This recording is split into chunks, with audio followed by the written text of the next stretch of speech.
Welcome, MOCA friends, to a very unique, very 2020 on-brand year-end event. Usually, I would be up at a podium in a tuxedo next to B.D. Wong or CNBC's Melissa Lee, looking out at a room full of you well-dressed, beautiful MOCA supporters. Well, this year, I'm not in a tuxedo, and I don't see any of you on Zoom, so let's just all imagine we're together and not in our pajamas. However, do wear pants because there have been some very well-publicized events around the lack thereof. First and foremost, we hope that you and your family are safe and healthy. As always, it's my great pleasure to host MOCA's annual event. Tonight, MOCA has curated an evening for all our enjoyment and reflection. For those of you who've already supported the museum's work, thank you. For anyone who would like to support MOCA's programs, its collections, exhibitions, and education work, there'll be an opportunity at the end of this evening, or visit MOCA's website at any time, mocanyc.org/support. Now, let's enjoy this special time together. Grab a beverage, grab some snacks, please accept my rain check for a proper champagne toast next year at MOCA's traditional gala event scheduled for November 2021. I'm now pleased to welcome actor, comedian, and a senior correspondent on The Daily Show, Ronny Chieng.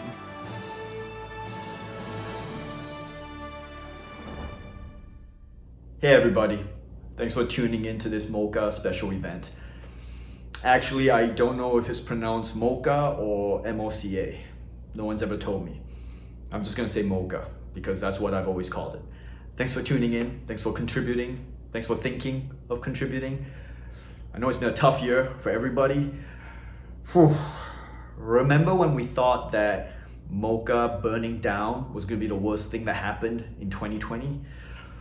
Boy, oh boy. Has it been a tough year for everyone. I want to give a special thanks to all the community organizers out there who have been working tirelessly and selflessly to help as many people as possible. There's people like Patrick Mook, there's organizations like Welcome to Chinatown, Send Love to Chinatown, MOCA. Thanks for trying to help as many people as possible who are struggling, individuals and small businesses. Thanks for trying to organize the community. We all know that it can be a very thankless task sometimes, trying to organize a group of people to do anything. I mean, for example, imagine trying to organize a group of people to go for dinner. It's a nightmare, much less trying to organize a community of people who are not a monolith, such as Asian Americans.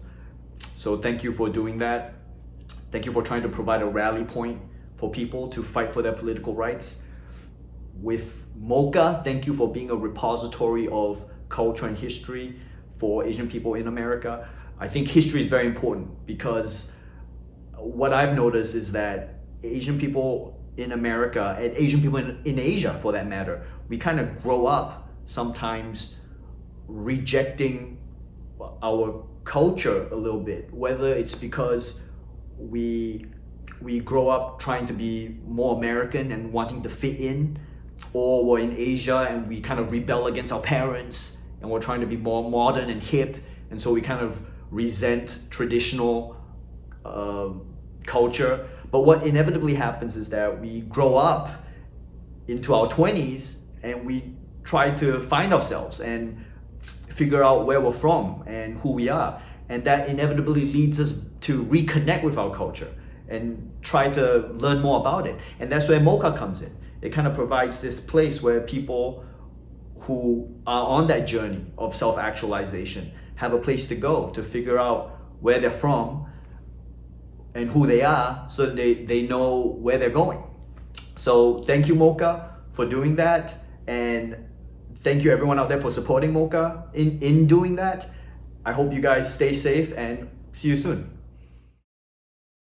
Ronny Chieng, everybody. Thanks, Ronny. Love watching you on The Daily Show. And you can also see Ronny in his one-man show, Asian Comedian Destroys America, on Netflix. Okay, now I feel like I'm more at a gala. But this is my only costume change for the evening. This is not a Chinese wedding. Limitations on normal activities, quarantining, and Zoom working have resulted in oddly similar stay-at-home existences for some of us, multitasking and merging professional and personal. Our frontline workers and essential workers, they take risks every day to care for others. 2020 has been a year of grit, perseverance, and passion. Tonight's special keynote speaker is the foremost expert on grit. Angela Duckworth is an editor, neuroscientist, founder CEO of Character Lab, and a 2013 MacArthur Fellow. That's the Genius Grant. When we gather together next November 2021 for MOCA's Legacy Awards Gala, we will all be able to meet Angela in person when MOCA celebrates Angela Duckworth's work and journey as MOCA's 2021 Legacy Awardee. But tonight, we get to hear Angela's thoughts on 2020, a year of grit.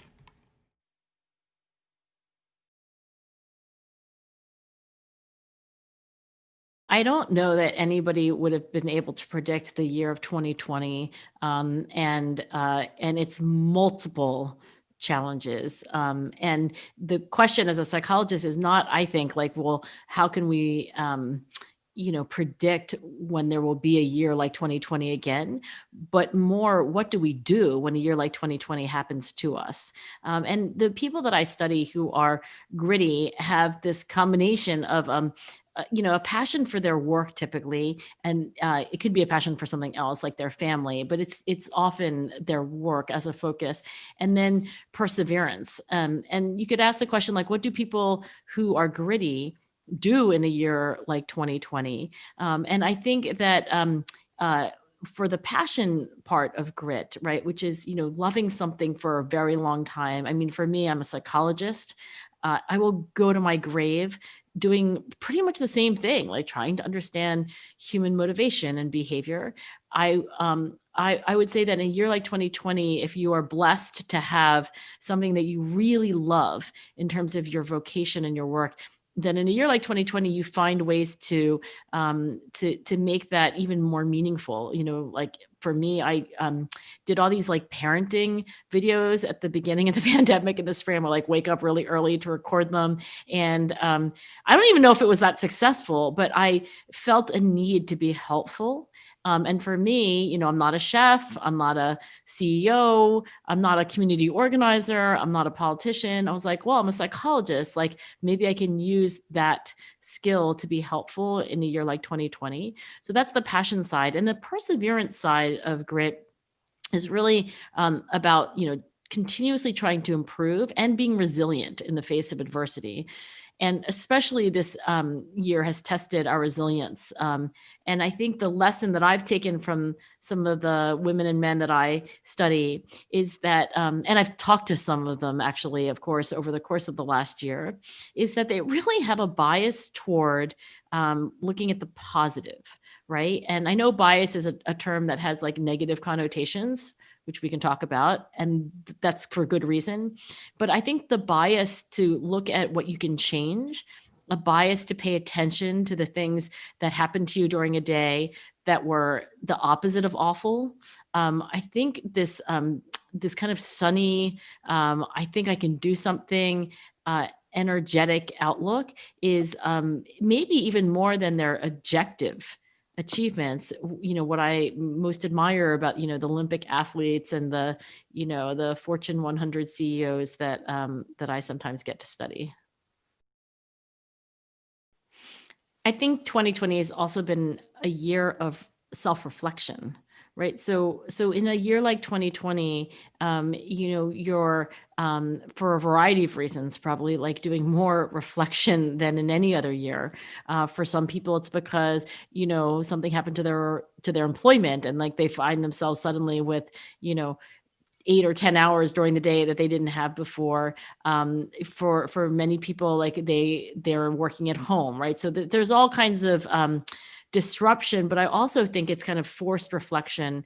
And I think for for some people, they will discover something that they wouldn't have discovered otherwise, but are going to stick with it. So just to give the most trivial example, well, my husband and I, I remember the beginning of the pandemic, I looked at my step count and I think I had one day like 150 steps or something. I was like, oh, I should probably not like I keep that up. So my husband and I started taking an evening walk, which we never did before. So I would say that that's something that I would like to keep up, like even after there's a vaccine and life goes, I hope, back to normal. I think that's a trivial example, but I think in a way, it's not like we woke up and we're different people. It was more like, we always had valued time together and exercise, and 2020 kind of like shoved us into a better pattern. And I think in this year of reflection, to ask like, what did I learn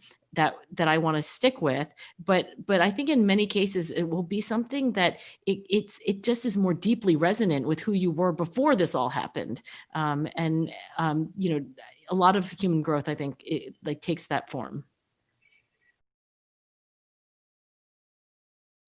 My 19-year-old daughter was only moments ago complaining that she couldn't get any work done because, mom was on a phone call in the kitchen making a sandwich. Okay, that was me.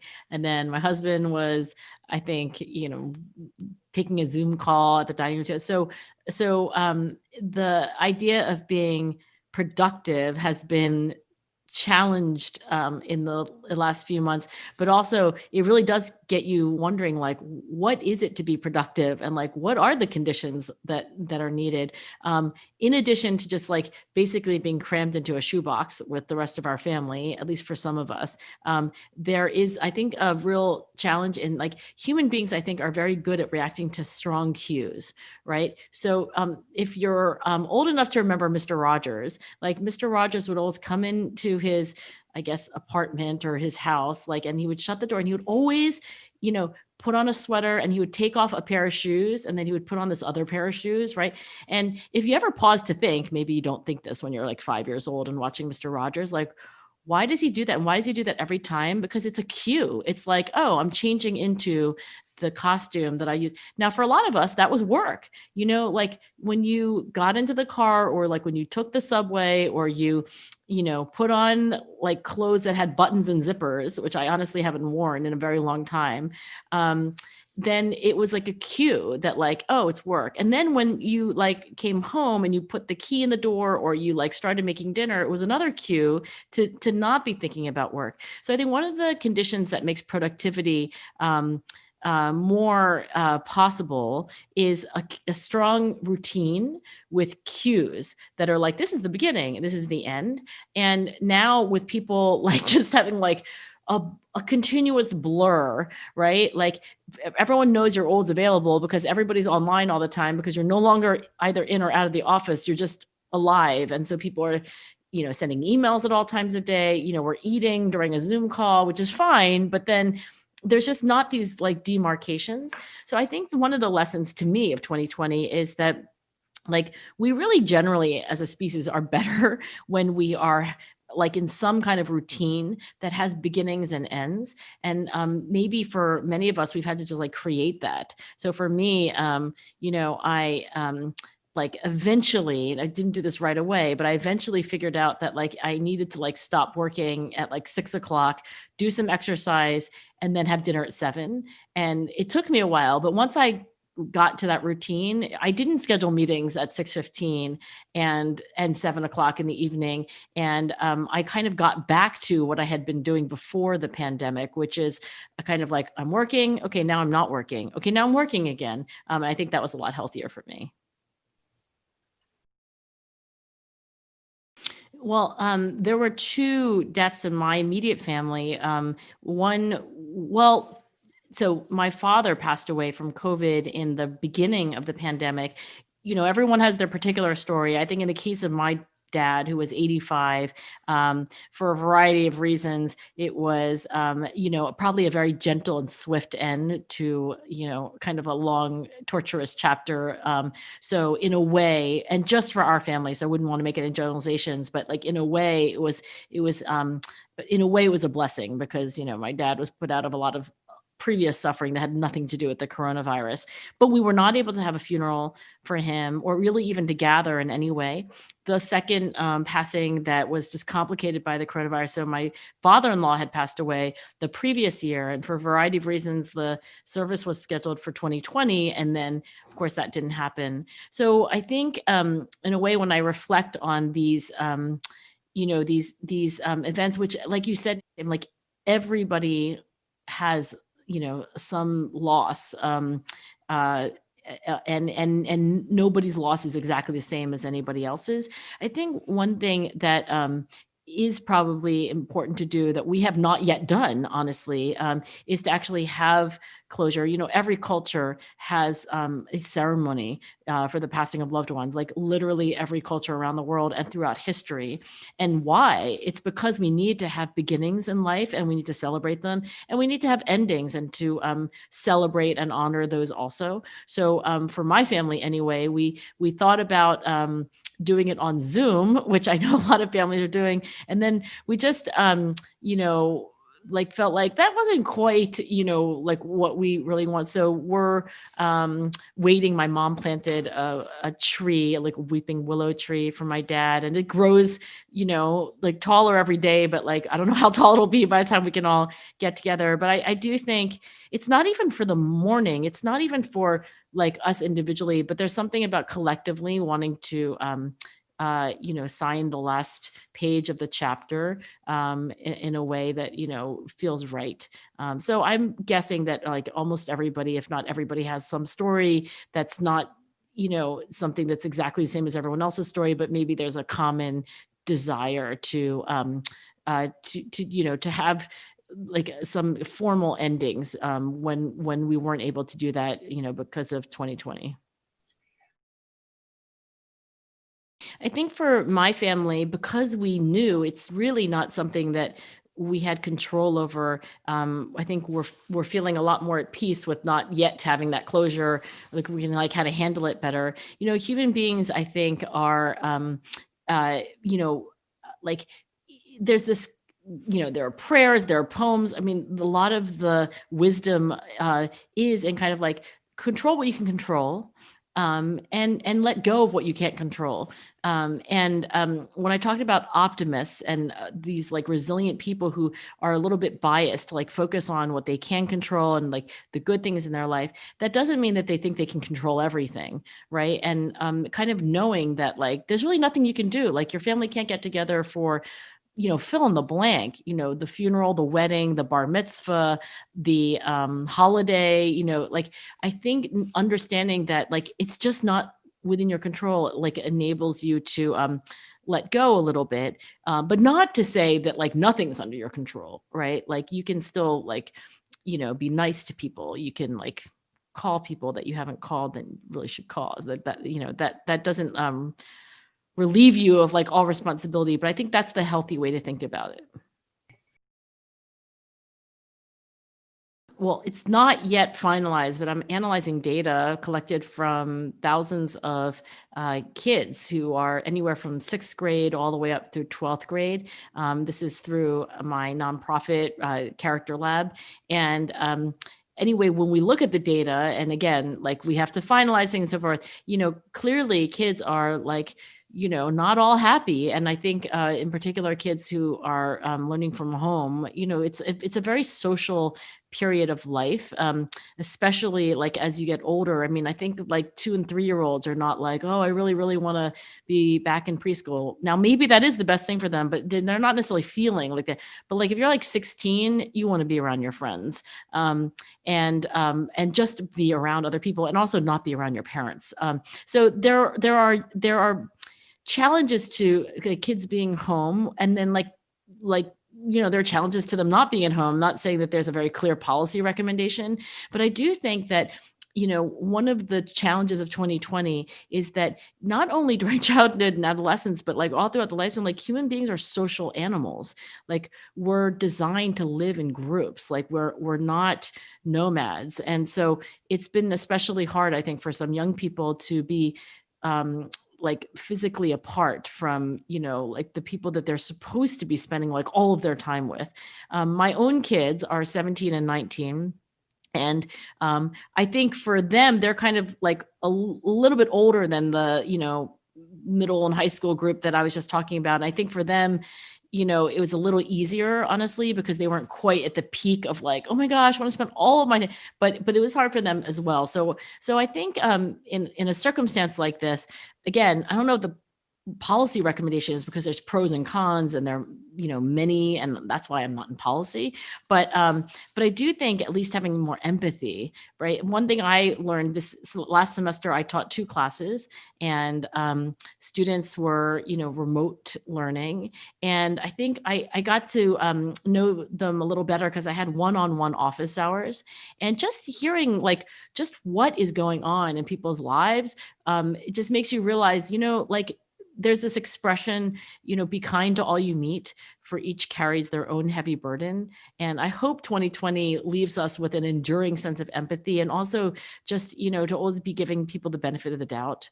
And, if they seem like they're having a bad day, they're probably having a bad day. And we don't even need to know why to, just basically give people a little slack. One thing, whatever a parent decides to do, like, oh, I think this would be better. Like, I think at least when your kids are of a certain age, it's for my own kids, it was like whatever their friends were doing. Like if I said, hey, I think it would be, actually I recommended to one of my daughters to do a gap year last year. This is actually before the pandemic happened. I had recommended it. Then the pandemic happened. She's supposed to be a freshman. She's a freshman this year, but I always thought like gap year is great. And I actually think that taking the time to do things well, as opposed to just like cramming in quantity, is always a good recommendation. But I think because none of my daughter's friends were doing a gap year, I was like, no, because then she would be out of sync, right? And then everybody else would be a freshman and then she would not be a freshman. So I think that has to be at least factored in, that your kids' social networks are their whole life, essentially from the time they're in middle school all the way through the end of college.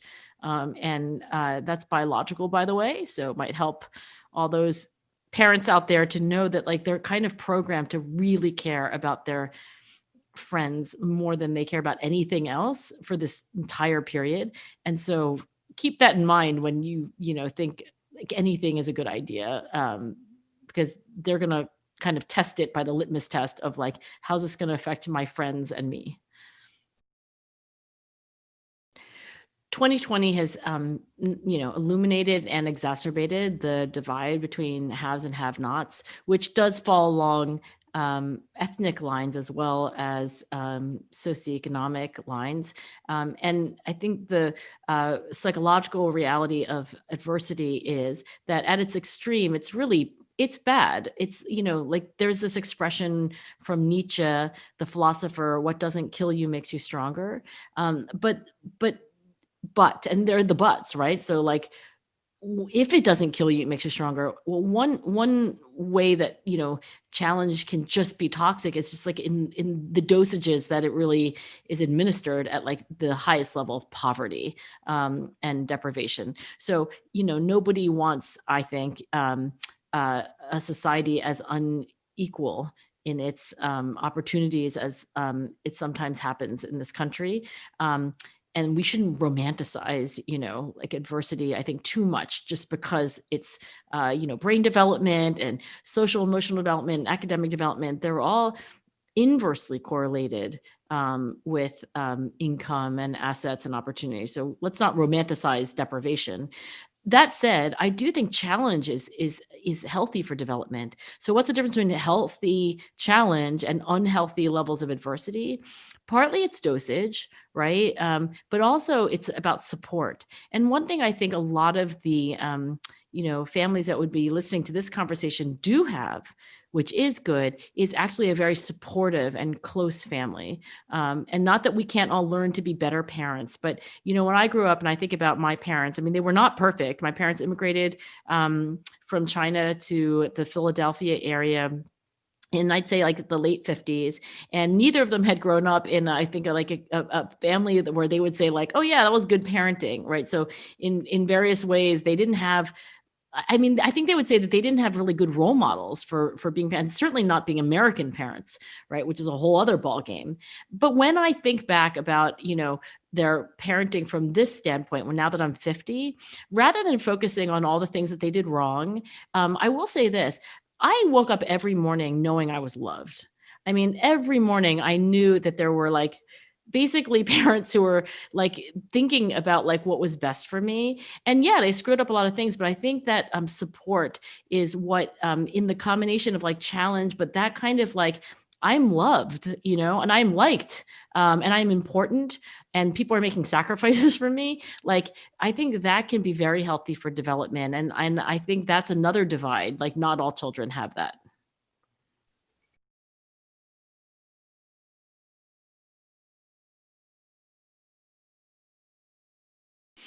I would say that it's a little bit like me, but mostly I wake up every day thinking about grit and about behavior change and motivation. The reason I hesitated a little, and the reason I said, well, I'm a little bit like that, is because I do sometimes like find myself like in a wormhole on Google Scholar where like I read one article and then that made me want to read another article, and like suddenly I've gone like 7 layers down. But I think that the thing about grit that I love is that when you have like a vocation, right? Like even though it feels like a digression, it's somehow linked back to where I started in the first place, which is like psychology and motivation. So I sometimes kind of like go off on a bit of a tangent, but in a way, I think there's always a connection back, or usually anyway, maybe not always, to the work that I find so meaningful.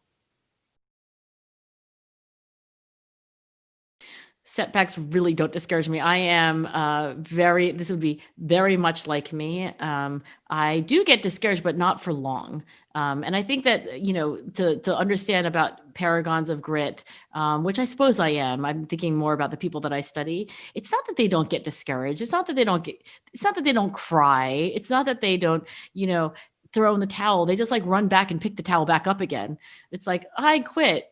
Okay, just kidding, I'm back. Right. So I think there is a kind of humanity to the people that I've been lucky enough to study, but they're not discouraged for very long.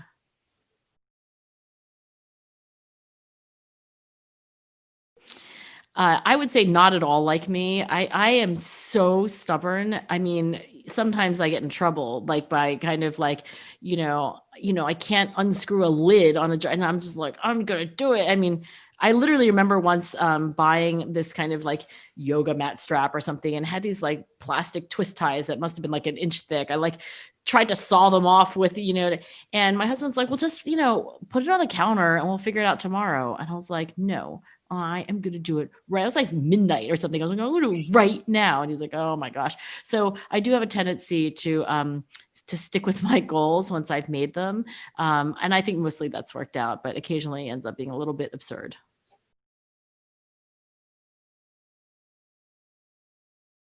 I would say I'm a 5 out of 5 on this one, very much like me. I'm a really hard worker. I was recently interviewing Alex Rodriguez, the retired baseball player. He came to my class, which is called Grit Lab, and he was telling us a story about how he gave J Lo grit actually on a date. Actually, their first date. And she was like, well, most men send flowers, but you send a book. I kind of like that. So I'm not going to take credit for their relationship. But he also said in that interview, I'm a very hard worker, which he is famously, but he's like, but I also kind of feel like I haven't worked a day in my life. And when he explained what he meant, I think it's the same explanation as everybody I've studied who's really a paragon of grit, which is that yeah, it's hard. And of course, sometimes you have to do things that you don't want. But when you really love what you do, it doesn't feel like work. It doesn't feel like the right word for it. And so I feel like that about my work. Of course, I work all the time, but when I wake up on Sunday morning and the first thing I want to do is work, it's not a feeling of labor so much as a feeling of love.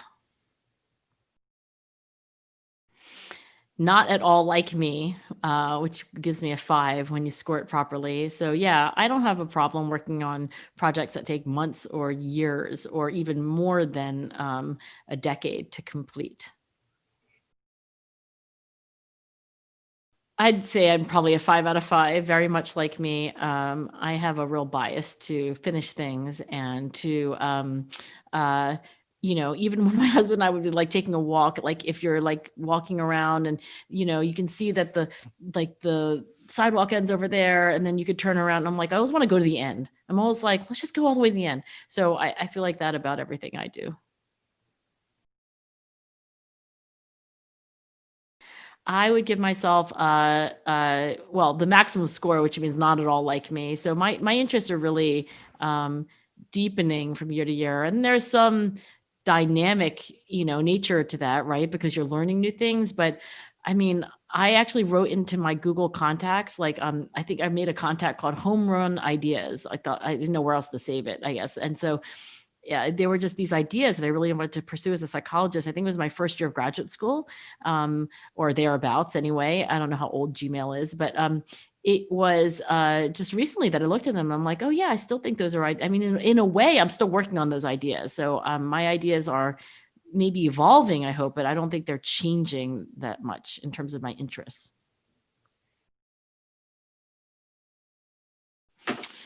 Yeah, I'm gonna have to give myself a 5 on this one. Yeah, I'm really diligent and I don't give up when it counts. Mm. I'm trying to like give an honest answer to that. I'm thinking like, well, can I think of any obsession that I had and then later lost interest?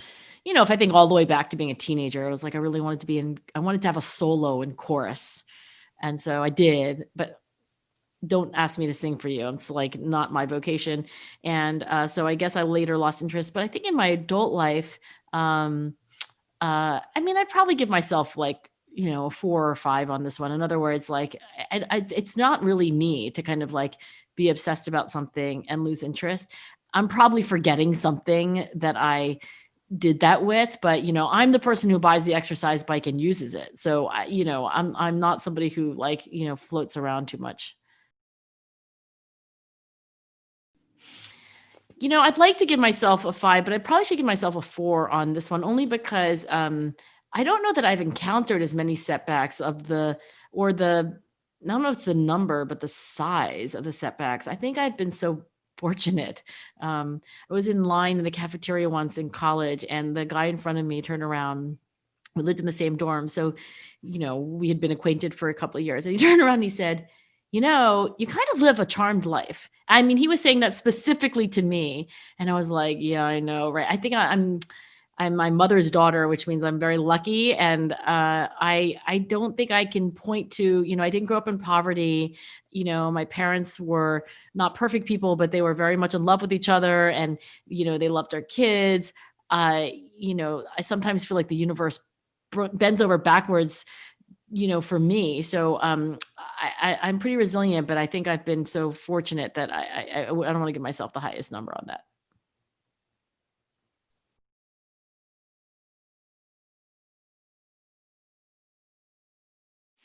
I'm definitely an optimist. I'm always thinking things are going to work out. Every time I like, meet a prospective graduate student or start a new collaboration, all I can see is how it's going to work out fabulously. But yeah, I generally feel like confident that things are going to be great, and I think that's okay as long as you're willing to work hard to make it so. I have definitely heard the expression "eat bitterness." I will not try to speak it in its, anyway. I don't want to reveal how terrible my accent is, but I think that's half of success is actually eating bitterness. But what is the other half? Well, to paraphrase Aristotle, the roots of education are bitter, but the fruit is sweet. And there has to be some sweetness, right? And you cannot browbeat or discipline your kid into being truly great at what they do, and that is because they need to use their imagination to be great. They need to like think about things like kind of like on their own and daydream about it, and nobody does that if they don't love what they do intrinsically, as opposed to just doing it to please their parents or to avoid shame.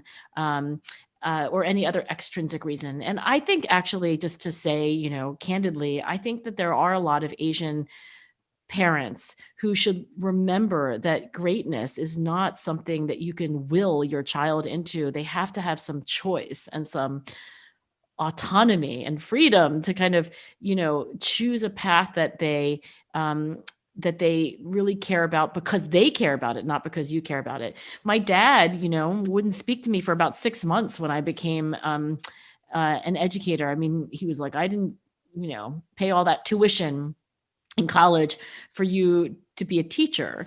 I mean, he said it a little more colorfully than that, but I think for me, it's like I just wanted to do what I wanted to do. And by the way, he did start speaking to me after 6 months, so it wasn't that he rejected me forever. So I think my recommendation to parents is like, of course, working hard matters. Of course, you should have a work ethic. But I think if you're not working towards something that you care about, then you'll never be great. So we should allow our kids to make more choices probably than we are now. My very good friend and my collaborator, Katie Milkman, actually has been a leader in the science of fresh starts. And her research shows that fresh starts, the new year, a birthday, whatever it is that marks the beginning of a new page for you in your life, really actually does help you change your behavior. So we should capitalize on our fresh starts.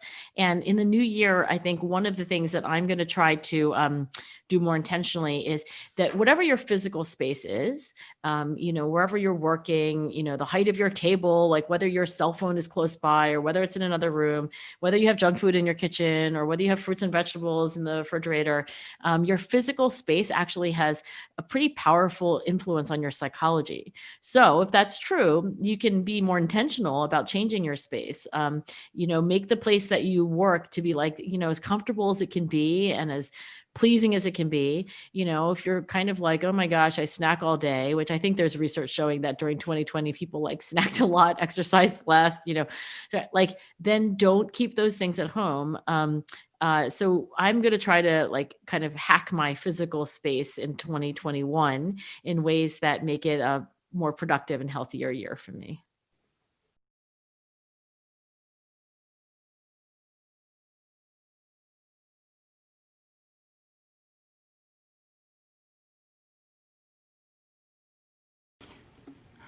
Oh, sorry. Listening to Angela suddenly made me want to make up for all the practicing I didn't do as a kid. Thank you, Angela, and congratulations on your 2021 designation as a MOCA Legacy Awards recipient. 2020 also connected each of us because everyone experienced the loss of someone they admired, someone in their lives, someone they loved. Please join me in recognizing the members of the MOCA community who we lost in 2020.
MOCA shares its sincere condolences to everyone who experienced loss in 2020.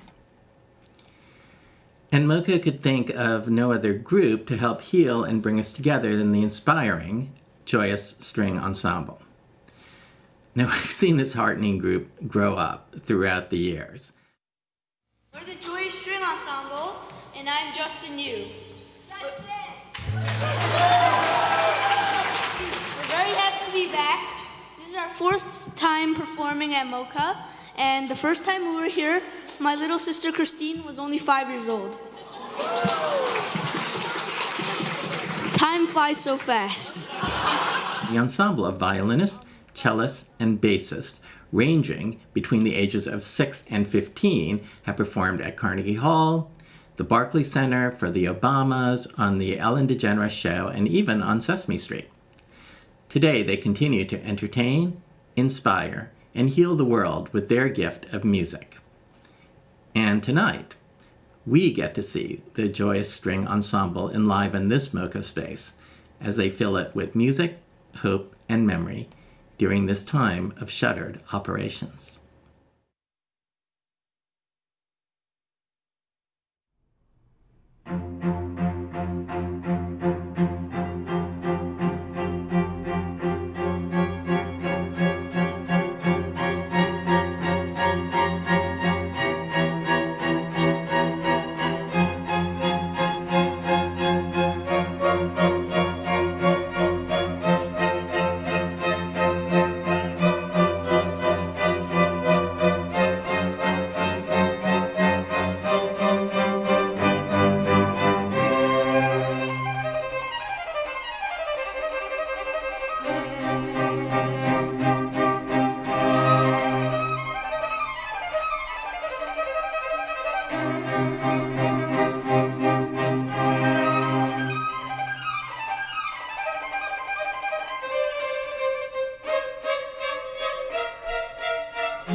See, now if I knew you could do that, I would have practiced more.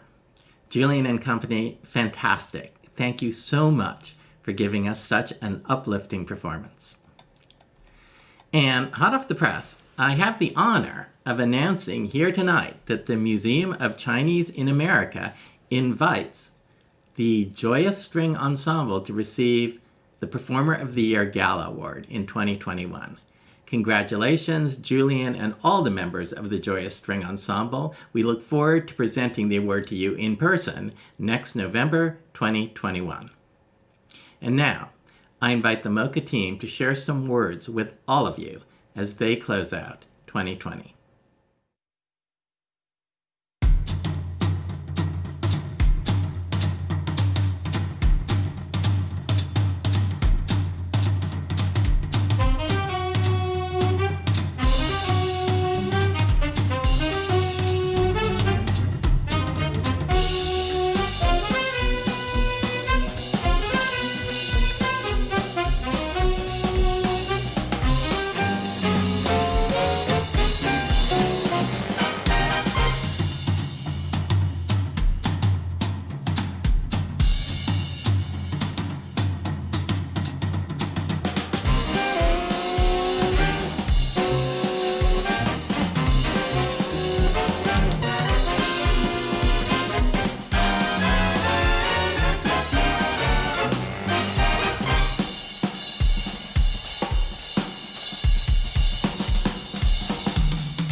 Massive flames tear through a community center in the heart of Chinatown. The 5 alarm broke out at the city-owned building on Mulberry Street. Just days before the start of the Lunar New Year.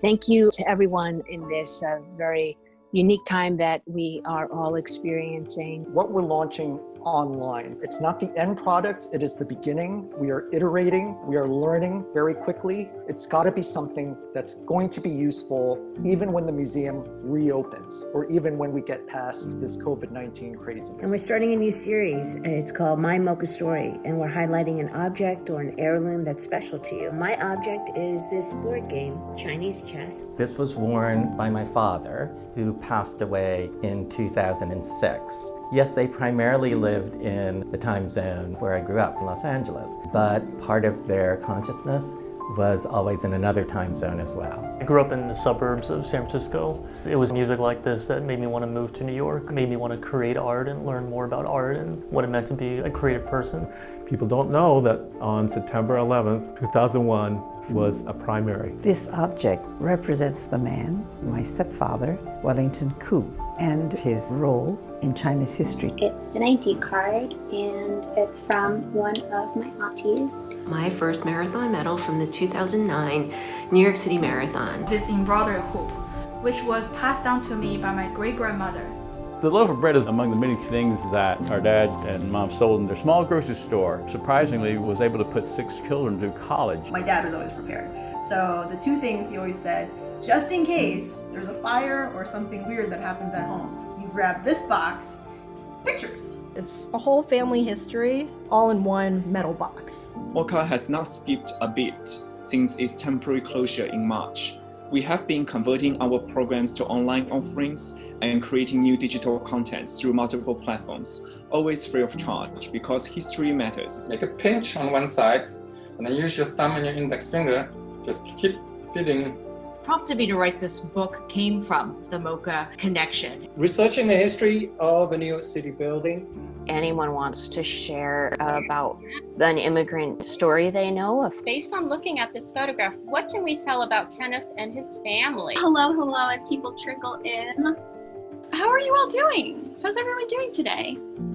Can I get a show of thumbs how we're doing? Some people could be doing really great or good. Some people could be doing okay. That's okay too, right? Yeah. The more we get together, the more we get together, the happier we'll be.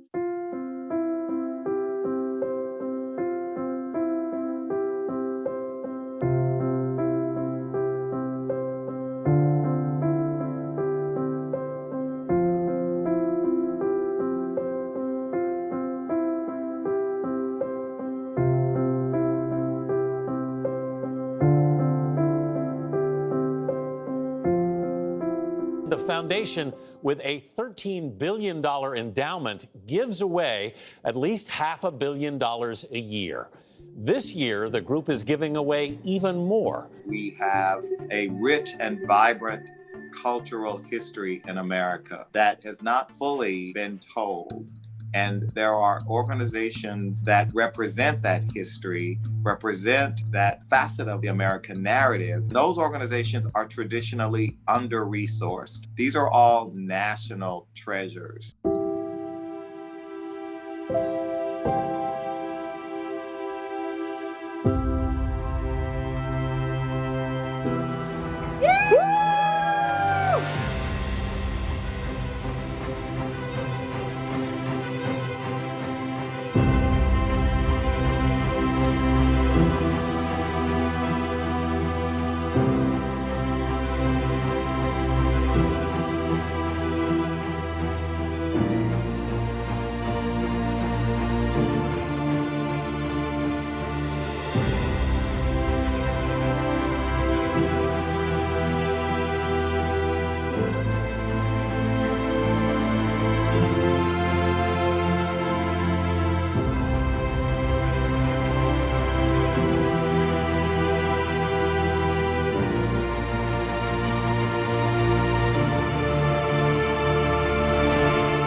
NYC Department of Records and Information Services, Islands for Response, New York City, and all the volunteers, conservators, friends who supported us after the fire on January 23rd, 2020.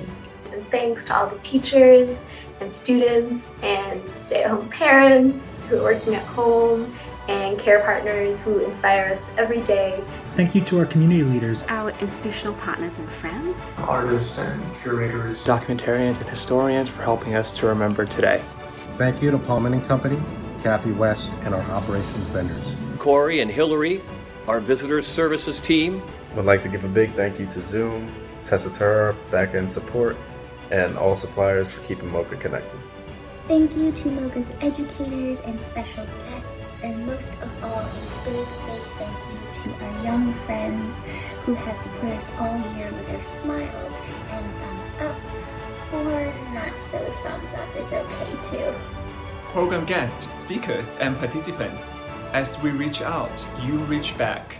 And just thank you so much to all of our donors, our supporters, our friends, and a special thank you to our interns. Thank you to all of you who led the way this year, who stayed safe, who took care of yourselves and took care of those around you. And thank you to the pioneers, the Mellon Foundation, the Ford Foundation, Bloomberg Philanthropies, and so many other foundations who took the opportunity to make change in the midst of tragedy.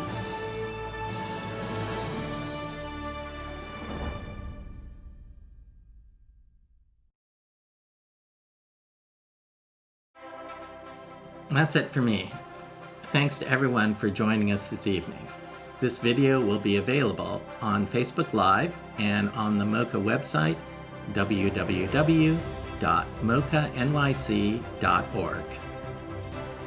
Thanks for joining me this evening to celebrate one of 20 of America's cultural treasures, the Museum of Chinese in America. Happy holidays and good night.